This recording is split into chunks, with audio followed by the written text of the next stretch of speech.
Vous et moi, nous sommes le peuple libéré de Dieu. Nous jouissons de la liberté de l'esprit et de la vie de l'esprit.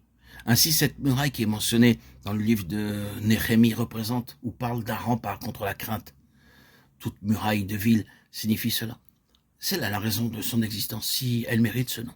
Et remarquez qu'en ces temps-là, ils avaient l'habitude de bâtir très correctement et très méticuleusement des murailles. Ce n'étaient pas des choses construites en matériaux de moindre qualité qui basculeraient. Quoi qu'on pût dire, Tobia, si un renard s'élance, il renversera leur muraille de pierre, Néhémie 4.3. Que tous les renards de la création s'élancent contre cette muraille, et ils ne la renverseront pas. Les murailles sont destinées à être des remparts contre la crainte. Vous vous trouvez à l'intérieur de cette muraille et vous êtes en sécurité. Vous êtes affranchi de la crainte, débarrassé de la sensation d'être emmené en captivité. C'est là la signification de la muraille. Or, le témoignage que le Seigneur voudrait avoir devrait être de ce genre-là, c'est-à-dire que le peuple du Seigneur sache qu'il se trouve dans un lieu absolument sûr et certain. Il a besoin de ne ressentir absolument aucune crainte. Toute crainte étant anéantie, il ne se trouve plus sous l'esclavage de la crainte. Il a été glorieusement délivré. Pour employer encore les termes de la lettre aux Galates, ce sont des fils. Ce ne sont plus des esclaves. Ils se sont maintenant approchés d'un père. Ils ne sont pas simplement des élèves, car l'apôtre, comme vous le savez, dit que la loi était notre précepteur, Galates 3.24. Mais nous ne sommes plus sous la tutelle du précepteur. Nous sommes des fils, non pas des élèves. Nous sommes des fils, non pas des prisonniers. En tant que fils, nous sommes libres. La muraille donc parle de sûreté, de sécurité, de délivrance, de l'esclavage, de la crainte. Oh, puisse le Seigneur avoir un peuple comme cela. Or, quel est votre témoignage?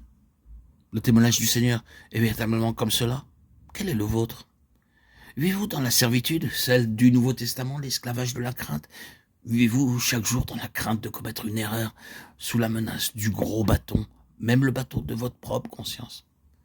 Êtes-vous dans la crainte avec un visage misérable à cause de cette terrible tyrannie? Ce n'est pas la volonté du Seigneur à notre égard. Le Seigneur désire que son peuple soit complètement délivré de la crainte, car vous n'avez point reçu un esprit de servitude pour être encore dans la crainte, mais vous avez reçu un esprit d'adoption par lequel nous crions « Abba, Père ». Romains 8.15. Cette muraille donc parle aussi de dettes toutes payées et des riches émoluments de la grâce. Cela est simple, c'est l'évangile de base, mais c'est glorieux. Toutes les dettes réglées, le créancier est satisfait.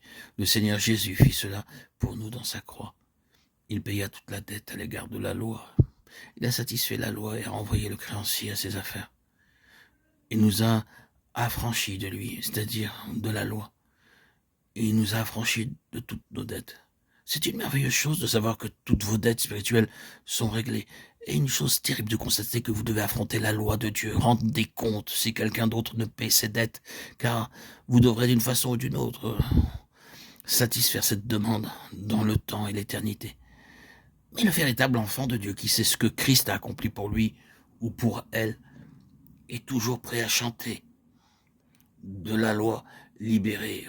Oh, heureuse condition, son sang Jésus a versé là et rémission.